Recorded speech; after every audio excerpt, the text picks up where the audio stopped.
Živijo tukaj Valentin. Govoril bom o neuspehu v poslu. O tem sem že govoril v enem izmed prejšnjih posnetkov. Bom pa sedaj podal še dodatno perspektivo na to v zvezi z podjetniškim forumom, katerega sem se udeležil pred kratkim.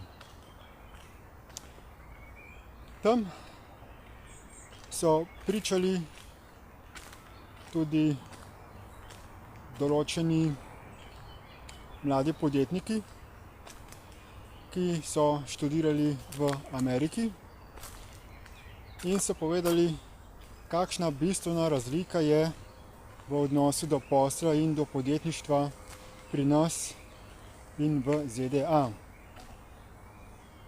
Prvič, ko nekdo želi realizirati neko idejo, v Ameriki dobi zelo kvalitetno podporo, tako iz strani univerz, mentorjev, kot tudi iz strani raznih potencialnih investitorjev. Pri nas, če imaš neko idejo, ti ponovadi rečejo, kaj ti je pa tega treba? Ali ne bi bilo bolje, če bi se polotil česa drugega? Potem pa, če poizkušaš in ti ne uspe, potem pri nas te takoj ožgosajo za neuspešneža in se te izogibajo kot steklene lisice.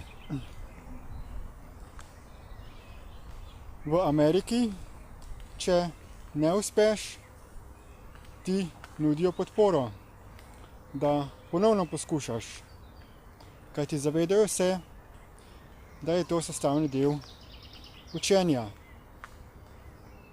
Vsak se mora naučiti podjetniških veščin s svojimi lastnimi izkušnjami.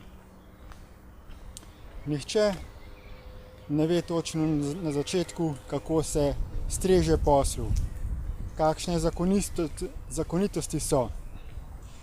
Še posebej glede novega izdelka. Če ima nekdo neko idejo za neko novo storitev ali izdelek, ki še ne obstaja, se ne more učiti na nekem modelu iz preteklosti od podjetij, ki so tak izdelek ali storitev že ponujale, ker pač takih izkušenj nihče nima. Skratka, velika razlika je v mentaliteti med Slovenijo in Ameriko. V drugih državah so pa tudi še bistveno drugačne razlike.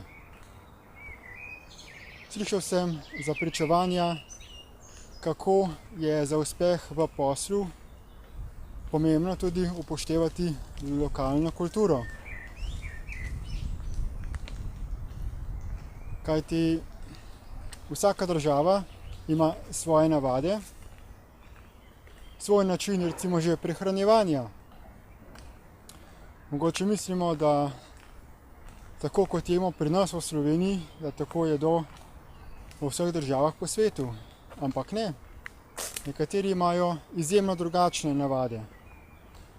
In tudi pri sklepanju poslov so številni različni običaji. Še posebej, če delaš z kakšnim partnerjem ali strankami iz tujine, se je zato priporočljivo pozanimati o njihovi kulturi, o njihovih navadah, o njihovem načinu razmišljanja, da se jim seveda prilagodiš. Skratka, veliko je še potencialov v Sloveniji, da se spremenimo in da se izboljšamo. Nekateri zavoljo vseh težav, ki jih imamo na podjetniškem področju, bežijo v tujino, ker se da tam lažje uspeti. Ampak jaz pravim, kam pa pridemo, če bo kvaliteten kader zbežal iz Slovenije. Potem se bo stanje v Sloveniji še bolj poslabšalo.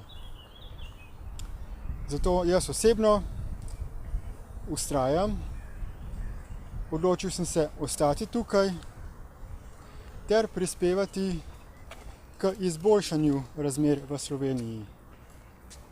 Da bodo razmere pri nas ostale podobne ali celo boljše kot pa v tujini. Če vas zanima, kako naj bi se to doseglo, kako lahko vsak od vas prispeva k temu, da najprej izboljša samega sebe, potem pa še, da izboljšamo zakonodajo in priložnosti za razvoj v Sloveniji, si pogledajte povezave v opisu tega videoposnetka. Hvala za posluh in nasvidenje.